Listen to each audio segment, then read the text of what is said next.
ऋणात्मक पुनर्निवेश द्वारा लब्धि का स्थायीकरण, stabilization of gain by negative feedback. तो बेसिकली हम पढ़ रहे हैं एडवांटेजेस क्या होंगे नेगेटिव फीडबैक के, जैसा कि मैंने प्रीवियस लेक्चर में बताया था एडवांटेजेस। कितने क्या फायदे हो सकते हैं नेगेटिव फीडबैक के, क्योंकि पॉजिटिव का तो पता है कि वो गेन बढ़ा देता है, आउटपुट ज्यादा मिलता है, अच्छी बात है। लेकिन नेगेटिव फीडबैक के क्या क्या फायदे हैं, तो सबसे पहला इसका एडवांटेज है कि इससे जो गेन होता है वो स्टेबल होता है। स्टेबल मतलब वो चेंज नहीं होता। तो कैसे चेक करेंगे? सबसे पहले मान लीजिए जो स्टेबिलिटी फैक्टर है, स्थायित्व गुणांक। स्थायित्व गुणांक कैसे डिफाइन किया जाता है वो देखो। सबसे पहले विदाउट फीडबैक, सपोज कोई एम्पलीफायर है ना, उसका गेन है ए। किन्हीं कारणों की वजह से अगर उसके गेन में कोई चेंज आ जाता है डीए, तो चेंज कितना आया और ओरिजिनली उसका गेन कितना है, इन दोनों का जो रेशियो होगा, अनुपात होगा, उसे हम डिफाइन कर रहे हैं स्टेबिलिटी फैक्टर से। अब हम क्या चाहते हैं, ये एस का मान ज्यादा होना चाहिए या कम होना चाहिए? हम चाहते हैं कि ए की वैल्यू कांस्टेंट रहे। अगर कांस्टेंट रहे तो डीए की वैल्यू क्या होनी चाहिए? मिनिमम होनी चाहिए या फिर जीरो होनी चाहिए। तो ये जो डीए है वो हम चाहते हैं मिनिमम हो, यानी चेंज होना ही नहीं चाहिए। तो हम चाहते हैं कि इस एस की वैल्यू भी क्या होनी चाहिए? कम से कम होनी चाहिए। तो ऐसा मत समझना कि स्टेबिलिटी फैक्टर तो ज्यादा होना चाहिए, नहीं। उसके अंदर डीए ऊपर है जो कि चेंज को रिप्रेजेंट कर रहा है, तो हम चाहते हैं कि इसका एस का मान कम से कम होना चाहिए। बिल्कुल वैसे ही जैसे हमने बायस स्टेबिलिटी में किया था। अगर आपको याद हो तो बायस स्टेबिलिटी में हमने एस का मान कम चेक किया था। सो विदाउट फीडबैक हमारा एम्पलीफायर का गेन होता है ए। विद फीडबैक आपने देखा होगा ए एफ की वैल्यू हमारे पास आई थी ए अपॉन 1 माइनस ए बीटा। तो ये विदाउट फीडबैक होता है और ये विद फीडबैक होता है। सो विद फीडबैक हमारा स्टेबिलिटी फैक्टर कितना आ रहा है? S F. अब हमें ये साबित करना है कि अगर हम नेगेटिव फीडबैक यूज करते हैं तो एस एफ का मान एस से कम हो जाता है, क्योंकि हमें एस का मान घटाना है, राइट। तो हम देखते हैं नेगेटिव फीडबैक से ऐसा होता है या नहीं। सो ए एफ की वैल्यू हमारे पास ये हुई। अगर हम दोनों साइड में ए के रेस्पेक्ट में डिफरेंशिएशन कर दें तो लेफ्ट हैंड साइड में क्या मिलेगा? D A F by D हो जाएगा। और राइट साइड में देखो ए बाई बी का फंक्शन है। ए बाई बी का डिफरेंशिएशन कैसे करते हैं? पहले ऊपर वाले फंक्शन का कर देते हैं, नीचे वाले को कांस्टेंट रखते हैं, माइनस फिर नीचे वाले का कर देते हैं, ऊपर वाले को कांस्टेंट रखते हैं, डिवाइडेड बाय जो भी नीचे डिनोमिनेटर होता है उसका स्क्वायर करते हैं। तो सबसे पहले देखो ए का कर देंगे, ए का कितना हो जाएगा? 1। उस टाइम पे हम इसको कांस्टेंट रखेंगे, माइनस फिर हम ए को कांस्टेंट रखेंगे और 1 माइनस ए बीटा कर देंगे। तो 1 माइनस ए बीटा कितना हो जाएगा? 0 माइनस बीटा, है ना। ए का तो 1 हो जाएगा अपॉन 1 माइनस ए बीटा का स्क्वायर मिल गया। तो यहाँ से आप देखो आपको क्या मिल रहा है? 1 माइनस ए बीटा तो मिल रहा है ये रहा, और यहाँ ये माइनस और ये माइनस प्लस हो जाएगा, और ये ए और बीटा मल्टीप्लाई होके ए बीटा मिल जाएगा। Very nice. ये कैंसिल आउट हो जाएंगे, हमें मिल जाएगा ये डिनोमिनेटर में इसका स्क्वायर कर दिया अपन ने। इस स्क्वायर को अपन कैसे लिख सकते हैं? दो अलग अलग पावर में भी लिख सकते हैं, राइट। इसके बाद इस पूरे टर्म को हम क्या लिख सकते हैं? ए एफ अपॉन ए। क्यों? क्योंकि ए एफ की वैल्यू हमें क्या मिली थी? ए अपॉन 1 माइनस ए बीटा। तो यहाँ से इस ए को नीचे लेके आ जाओ, तो ये 1 upon A minus A beta कितना मिल रहा है अपन को? ए एफ अपॉन ए मिल रहा है। अब क्या करेंगे? ए एफ को तो भेज दो इधर और इस डी ए को ले आओ इधर, तो हमें इक्वेशन मिल गई ये, ठीक है। और हम जानते हैं ये हमारा है एस एफ, और ये जो डी ए बाई डी है उसको हमने एस नाम दिया था। तो नेगेटिव फीडबैक के लिए आपको कंडीशन मैंने बता रखी है प्रीवियस लेक्चर में। 1 माइनस ए बीटा की वैल्यू क्या होती है? 1 से ज्यादा होती है। तो सपोज ये वैल्यू 1 से ज्यादा होनी चाहिए। अगर ये वैल्यू 2 हो जाती है, 1 से ज्यादा कुछ भी रख के देख लो, तो एस एफ की वैल्यू जो आ रही है वो एस का आधा आ रहा है, हाफ आ रहा है, यानी कि एस एफ की वैल्यू घट गई। और हम यही चाह रहे थे कि अगर इसकी वैल्यू घट जाती है यानी स्टेबिलिटी अच्छी हो जाएगी। तो हेंस प्रूव्ड कि हमारा नेगेटिव फीडबैक से स्टेबिलिटी कम हो जाती है। इसके अलावा क्या होता है? Reduction of non linear distortion and noise bye negative feedback. इसके द्वारा अरेखीय विरूपण यानी रव जो भी है, ये मैं बता देती हूँ, अरेखीय विरूपण या रव जो भी है, नॉइज, ये क्या होता है? जैसे सपोज हम ईयरफोन लगाते हैं, तो अगर हम सॉन्ग सुन रहे हैं तो वो जो सॉन्ग है वो सिग्नल हमको चाहिए, लेकिन कई बार ईयरफोन खराब हो जाते हैं तो बैकग्राउंड में नॉइज आता रहता है, अजीब सी आवाज आती रहती है जो हमको नहीं चाहिए। तो ऐसा ही सपोज करो हमारा जो एम्पलीफायर है जिसमें से आवाज आ रही है, वो जो बैकग्राउंड में एक्स्ट्रा नॉइज आ रहा है वो हमको कम करना है। तो वो कम करने के लिए हम नेगेटिव फीडबैक का यूज कर सकते हैं। तो कैसे समझेंगे इसको? तो यहाँ पर देखो, सपोज हमारा एम्पलीफायर ए है, उसमें हमने इनपुट दिया और हमको आउटपुट मिल रहा है। तो हमारा आउटपुट हम चाहते थे कि सिर्फ क्या मिले? आउटपुट क्या क्या होता है?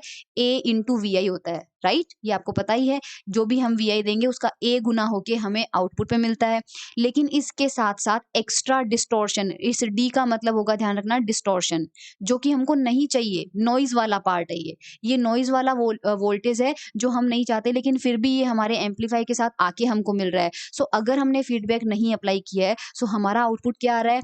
एक तो ये जो कि वांटेड सिग्नल है, जो कि हमारा सॉन्ग है एक्चुअल में जो हम सुनना चाहते हैं, और ये वीडी जो हम नहीं सुनना चाहते हैं, ये हमारा नॉइज़ है, बैकग्राउंड नॉइज़। तो हमें क्या करना है? इस वीडी को कम से कम करना है। तो हम देखते हैं कि नेगेटिव फीडबैक से ये कैसे किया जा सकता है। तो यहाँ हमने फीडबैक नहीं लगाया है, अब हम फीडबैक लगा देते हैं। सो ये हमने बीटा लगा दिया है। आप जानते हो बीटा कितना करता है? वीएफ दे देता है, और हमें यहाँ पर मिल जाता है वीआईएफ प्राइम। लेकिन जब हम फीडबैक लगाते हैं, तो फीडबैक के लगाने वक्त हम हमारा इनपुट थोड़ा-सा चेंज करेंगे। यानी इनपुट यहाँ वीआई है, हम इनपुट यहाँ पर चेंज करेंगे, और वो चेंज क्यों करेंगे उसका रीज़न मैं थोड़ी देर में बताती हूँ कि हम इनपुट क्यों चेंज करेंगे। सो यहाँ पर देखो, अब विद फीडबैक वाली सिचुएशन लगाओ। सो विद फीडबैक में हमें आउटपुट कितना मिलेगा? ज़ाहिर-सी बात है, वी नॉट प्राइम हमें चेंज मिल जाएगा, ठीक है? वी नॉट जो हमें अब विद फीडबैक आउटपुट मिलेगा वो वी नॉट प्राइम मिलेगा, और वो कितना होगा? तो इनपुट पे कितना जा रहा है? देखो, इनपुट पे आ रहा है वीआईएफ। तो एम्पलीफायर क्या करता है? जो भी उसके पास आएगा वीआईएफ, उसका ए गुना कर देगा, राइट?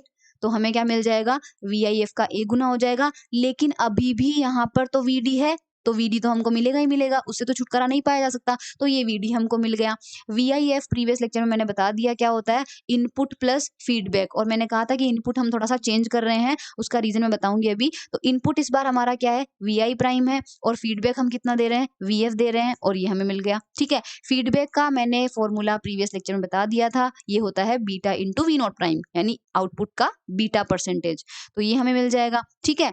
अब हमारे पास लेफ्ट हैंड साइड में है वी नॉट, तो ये वाला वी नॉट को लेफ्ट हैंड साइड में लाओ, ठीक है? तो हमें मिल जाएगा लेफ्ट हैंड साइड में ये, और राइट हैंड साइड में ये। तो हमारा अब जो आउटपुट है, वो आउटपुट हमें क्या मिल रहा है? ये देखो, ठीक है? ये हमें मिल गया। अब ये जो वीआई प्राइम है, मैंने कहा था हम चेंज करेंगे, तो चेंज कितना करना है? सपोज करो अगर हम वीआई प्राइम की वैल्यू रख देते हैं ये, यानी ओरिजिनल हमारा इनपुट कितना था? ये। अगर हम जो नया इनपुट लगा रहे हैं वो 1 minus A beta into V I रख देते हैं, तो ये वी आई प्राइम की वैल्यू अगर आप यहाँ रखते हो, तो अब जो आपको आउटपुट मिल रहा है वो कितना मिल रहा है? तो यहाँ पर देखो, ये वी आई प्राइम की वैल्यू मैंने यहाँ पर पुट कर दी, तो इससे ये कैंसिल आउट हो जाएगा, और जो आपको आउटपुट, जो सॉन्ग आप सुनना चाह रहे थे, उसी सॉन्ग के करस्पॉन्डिंग सिग्नल आपको मिल रहा है। क्यों? क्योंकि शुरुआत में देखो, सबसे शुरू में देखो ये रहा, ये मैंने कहा था वांटेड सिग्नल है, तो वांटेड सिग्नल आपका कितना था? एवीआई था। तो वांटेड सिग्नल भी एक्चुअली थोड़ा-सा चेंज हो गया था फीडबैक लगाने से, है ना? देखो, फीडबैक लगाने से अगर आप ओरिजिनली वीआई रखते, अगर आप ओरिजिनल वीआई रखते, तो फीडबैक लगाने से आपका जो वांटेड सिग्नल है उसमें चेंज आ गया था। इसलिए हम क्या करेंगे? इनपुट चेंज कर देंगे। तो इनपुट चेंज होने से क्या हो जाएगा? हमारा वांटेड सिग्नल जो है वो सेम रहेगा, साथ में जो डिस्टॉर्शन वोल्टेज है, तो डिस्टॉर्शन वोल्टेज का फॉर्मूला देखो, ये आ गया। अब अगर आप नेगेटिव फीडबैक देते हो, तो नेगेटिव के लिए क्या होता है? ये नीचे वाली वैल्यू ज़्यादा हो जाती है, तो सपोज़ ये वाली वैल्यू कितनी हो गई? 2 हो गई। तो ओरिजिनल में हमारा पहले विदाउट फीडबैक में वीडी आ रहा था, और अब हमारा डिस्टॉर्शन कितना हो जाएगा? आधा हो जाएगा। तो डिस्टॉर्शन यानी बैकग्राउंड नॉइज़ हमारा घट गया है। So it will reduce noise keeping output same. Same output क्यों मिल गया अपन को? क्योंकि हमने थोड़ा-सा इनपुट को चेंज कर दिया, जिससे कि आउटपुट देखो, आउटपुट अभी भी हमको वीआई मिल रहा है, एवीआई मिल रहा है। पहले हमारे पास क्या मिल रहा था? ये इक्वेशन बन रही थी। अब हमारे पास कितनी इक्वेशन बन रही है आउटपुट की? ये वाली बन रही है ना? सो यानी कि कीपिंग आउटपुट सेम, हमको डिस्टॉर्शन घटता हुआ मिल गया। So this is how it reduces background noise. तीसरा इसका एडवांटेज क्या है? फ्रीक्वेंसी रिस्पॉन्स ऑफ एम्पलीफायर जो मैंने पढ़ाया था, ये उसमें भी सुधार करता है, और बैंड विड्थ जो होती है उसको बढ़ाता है। बैंड विड्थ बढ़ाने का मतलब क्या है, वो अभी समझते हैं। सो हमारा एएफ का फॉर्मूला ये होता है विद फीडबैक। लो फ्रीक्वेंसी पे अगर हमको गेन चाहिए, क्योंकि मैंने आपको फ्रीक्वेंसी रिस्पॉन्स में लो फ्रीक्वेंसी का गेन, मिड फ्रीक्वेंसी का गेन और हाई फ्रीक्वेंसी का गेन, तीनों फॉर्मूले आपको मैंने लिखवा रखे हैं। उनका डेरिवेशन, उनका जो फॉर्मूला है उसका डेरिवेशन आपको उस लेक्चर में मिल जाएगा। I will use the formula here.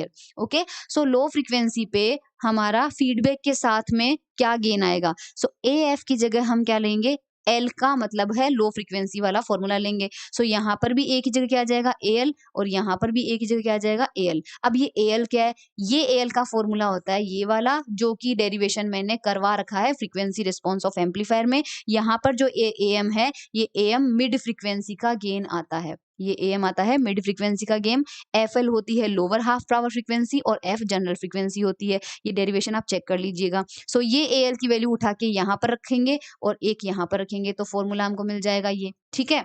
अब नीचे LCM ले लेंगे तो ये LCM लेके कर दिया, ये वाला पार्ट इस वाले पार्ट से कैंसिल आउट हो जाएगा, रिमेनिंग हमारे पास ये वाला बच जाएगा। यहाँ पर 1 है माइनस AM बीटा है, अगर उस टर्म को कॉमन ले लेते हैं तो 1 माइनस AM बीटा की जगह मिल जाएगा 1 और बाकी जो टर्म है उस पे से ये हो जाएगा डिवाइड, ठीक है। अब हम क्या करेंगे A upon 1 minus A beta, देखो AM upon 1 minus AM beta, इसको हम रिप्रेजेंट करेंगे AMF से। क्यों? क्योंकि आप जानते हो कि AF की वैल्यू होती है A upon 1 minus A beta, right. तो अगर मिड फ्रीक्वेंसी के लिए चाहिए होता हमको तो हम क्या करते, इधर लिखते हम AMF और जहां पर भी A होता वहां हम क्या लिखते AM, बिल्कुल वैसे ही जैसे अपन ने लो फ्रीक्वेंसी के साथ किया।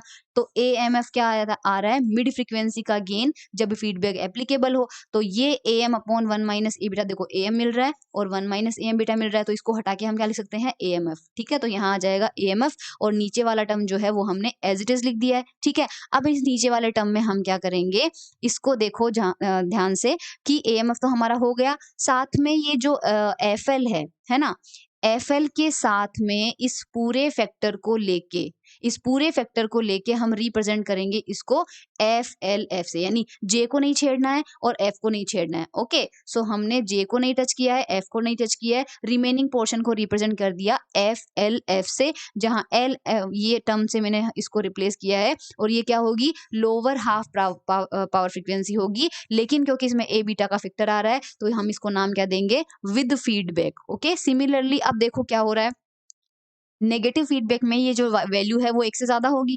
अगर ये नीचे वाली वैल्यू 1 से ज़्यादा हो जाती है, यानी सपोज करो ये 2 हो जाती है, तो FLF की वैल्यू FL से क्या हो जाएगी, छोटी हो जाएगी। इसका क्या यूज़ है वो ग्राफ में देखेंगे अभी, पहले हाई फ्रीक्वेंसी का निकाल लेते हैं।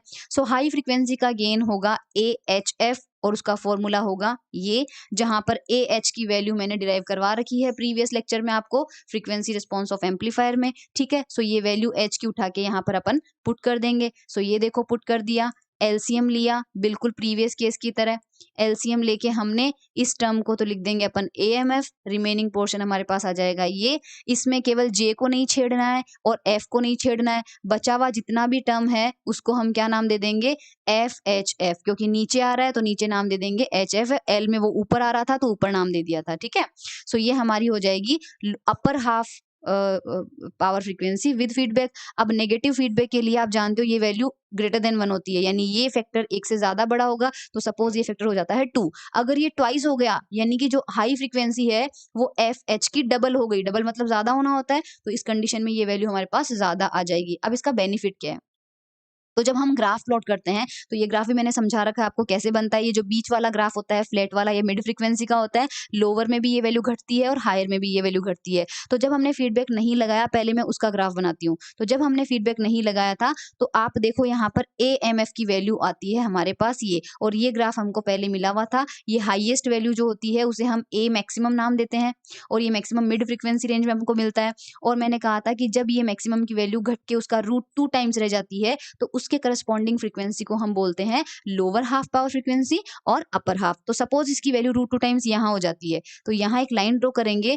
जो कि दो जगह इसको काटेगी, एक तो यहाँ काटेगी वो FL हो गया और एक यहाँ काटेगी वो FH हो गया। लेकिन अगर हम फीडबैक अप्लाई कर देते हैं तो ये ग्राफ पूरा नीचे शिफ्ट हो जाएगा, यानी थोड़ा बहुत हमें नुकसान होगा, गेन हमारा कम होगा, क्योंकि यहाँ पर देखो AMF की वैल्यू होती है ये, अगर नेगेटिव फीडबैक लेते हैं तो ये 1 माइनस ए बीटा जो है वो 1 से ज्यादा हो जाएगा। 1 से ज्यादा होने का मतलब है सपोज ये 2 हो गया, अगर ये 2 हो गया तो AMF की वैल्यू AM की आधी ही रह जाएगी, यानी AM आपका ऊपर आ जाएगा, इसका बिल्कुल आधा हो जाएगा AMF। यानी ये नुकसान तो आपको होगा कि गेन घट गया, लेकिन फायदा क्या होगा वो देखते हैं। सो नीचे शिफ्ट करना है पूरे ग्राफ को, है ना, आधा आधे पे आना है, तो पूरे ग्राफ में अंदर होगा क्या, अगर आप देखो तो AMF की वैल्यू कम हो गई, लेकिन FLF की वैल्यू ऊपर, रिजल्ट मैंने प्रूफ किया है, आप देखना FLF की वैल्यू जो होगी वो FL से पीछे होगी, कम होगी, तो FLF आपका पीछे शिफ्ट करना है आपको, और FHF जो होगा वो FH से ज्यादा होगा, यानी FH आपका ज्यादा हो जाएगा। तो इस कंडीशन में क्या हो रहा है कि लोअर हाफ फ्रीक्वेंसी आपकी थोड़ी और पीछे शिफ्ट हो जाएगी और अपर हाफ फ्रीक्वेंसी थोड़ी सी आगे शिफ्ट हो जाएगी। सो इन दोनों के जो बीच की जो चौड़ाई होती है, ये देखना जो हाफ पावर फ्रीक्वेंसी होती है, इनके जो बीच की चौड़ाई होती है, इसे हम बोलते हैं बैंड चौड़ाई या फिर बैंडविड्थ। तो पहले वो विड्थ इतनी थी, यहाँ से यहाँ तक की थी, जब फीडबैक नहीं था। अब वो ज़्यादा चौड़ी आ रही है, तो इसका मतलब बैंड की विड्थ हम हमारी बढ़ गई, और बैंड की विड्थ बढ़ने का मतलब है कि जो जो फ्लैट वाला कर्व था ना, जो फ्लैट वाला कर्व था, उसकी रेंज बढ़ गई। फ्लैट वाला कर्व पहले देखो यहाँ से यहाँ तक ही मिल रहा था, अब वो यहाँ से यहाँ तक मिल रहा है। तो फ्लैट कर्व की रेंज बढ़ने का मतलब है कि वो रेंज जिसमें हमारा गेन कांस्टेंट मिलता है, क्योंकि हम क्या चाहते हैं कि ए हमेशा कांस्टेंट रहे। मैंने कहा था एम्पलीफायर का गेन चेंज नहीं होना चाहिए, तो वो फ्रीक्वेंसी पे डिपेंड कर रहा है। तो लोअर फ्रीक्वेंसी में भी वो चेंज होता रहता है, हाई में भी चेंज होता रहता है, केवल मिड में वो कांस्टेंट रहता है। तो मिड की लंबाई, जब फीडबैक नहीं लगाया था, तो मिड की लंबाई छोटी आ रही थी। अब मिड की लंबाई बढ़ गई हमारी फीडबैक लगाने से, यानी ए हमें ज़्यादा रेंज तक कांस्टेंट मिल रहा है। अगर वो ज़्यादा रेंज तक कांस्टेंट मिल रहा है, यानी कि ज़्यादा फ्रीक्वेंसी वाले सिग्नल ऐसे होंगे जिनके लिए हम एम्प्लीफिकेशन कर सकते हैं बिना एम्पलीफायर के गेन को चेंज हुए। तो ज़्यादा फ्रीक्वेंसी के सिग्नल यूज़ करने के लिए हमारा एम्पलीफायर जो है वो अच्छा काम करेगा। पहले क्या था कि वो सेलेक्टेड फ्रीक्वेंसी को लेगा, वो बोलेगा कि 300 हर्ट्ज से लेके और मैं 10,000 हर्ट्ज वाली फ्रीक्वेंसी के लिए ही कांस्टेंट गेन दूँगा। अब वो बोलेगा कि 100 से ले लो आप, और 100 से लेके 15,000 तक की फ्रीक्वेंसी ले आओ। तो हम क्या कर सकते हैं, 200 हर्ट्ज वाला जो सिग्नल है वो हम फीडबैक के साथ तो यूज़ कर सकते हैं, पर विदाउट फीडबैक हम उसको यूज़ नहीं कर सकते थे, क्योंकि उस कंडीशन में वो या तो लो हो रहा था या फिर हाई हो रहा था। सो इस तरह से फ्रीक्वेंसी रिस्पॉन्स भी सुधर जाता है। सो ये कुछ जो है वो एडवांटेज थे नेगेटिव फीडबैक के।